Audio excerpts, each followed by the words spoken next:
मालदीव और भारत के बीच तनातनी जारी है। इस बीच मालदीव के राष्ट्रपति का बयान सामने आता है और उन्होंने बड़ा दावा करते हुए कह दिया कि भारत ने मालदीव से सैनिकों को वापस बुलाने का फैसला कर लिया है। अब ये दावा उन्होंने दुबई में पीएम मोदी से मिलने के बाद किया है।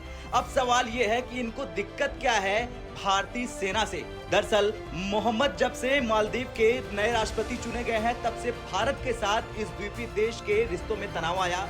मोहम्मद कई मौके पर भारतीय विरोधी बयान दे चुके, वो चीनी समर्थक माने जाते हैं। उनका स्टैंड रहा है कि भारत को अपने सैनिकों को मालदीव से वापस बुला लेना चाहिए और शपथ ग्रहण के तुरंत बाद उन्होंने फिर इस बात को दोहराया था। बता दें, भारत के लगभग 70 जवान मालदीव में तैनात हैं। रडार और निगरानी विमान के लिए जवान मालदीव में तैनात हैं। राष्ट्रपति चुनाव में मोहम्मद ने मालदीव से विदेशी सैनिकों की वापसी का वादा किया था। उनका कहना था कि मालदीव एक संप्रभु राष्ट्र है और यहाँ किसी दूसरे देश की सैन्य उपस्थिति स्वीकार नहीं की जाएगी।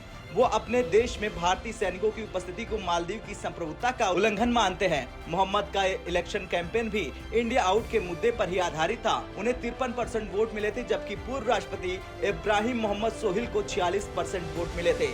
सोहिल को भारत समर्थक माना जाता है। बता दें, मालदीव रणनीतिक रूप से भारत और चीन दोनों के लिए काफी महत्वपूर्ण है। यहाँ 2013 से ही लामू और अद्दू द्वीप पर भारतीय सैनिक तैनात है। भारतीय नौसैनिक भी मालदीव में तैनात है। इंडियन नेवी ने वहाँ 10 कोस्टल सर्विलांस रडार इंस्टॉल कर रखे हैं। मालदीव नेशनल डिफेंस फोर्स के प्रमुख जनरल अब्दुल्ला शमाल और रक्षा मंत्री मारिया अहमद दीदी ने संसदीय समिति के सामने बताया था कि मालदीव में भारत के 75 सैनिक मौजूद है। मालदीव 1100 से ज्यादा छोटे बड़े द्वीपों वाला राष्ट्र है। ये द्वीप हिंद महासागर में दक्षिण से पश्चिम तक फैले हुए हैं। बता दें, चीन पहले ही 16 द्वीपों को लीज पर ले चुका है।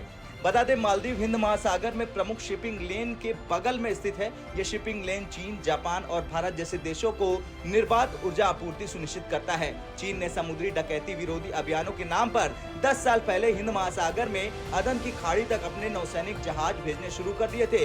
इसके बाद से ही भारत के लिए मालदीव का महत्व लगातार बढ़ता गया। भारत दक्षिण एशिया का एक प्रमुख और शक्तिशाली राष्ट्र है। हिंद महासागर क्षेत्र में उसकी साख चीन के विस्तारवादी नीति के खिलाफ एक सुरक्षा प्रदाता की है। इसलिए भारत को सुरक्षा और रक्षा क्षेत्रों में मालदीव के साथ करीबी सहयोग की आवश्यकता पड़ती है। खैर, आपका क्या कुछ कहना है इस बयान को लेकर कमेंट कर जरूर बताएं। ब्यूरो रिपोर्ट, भारत तक।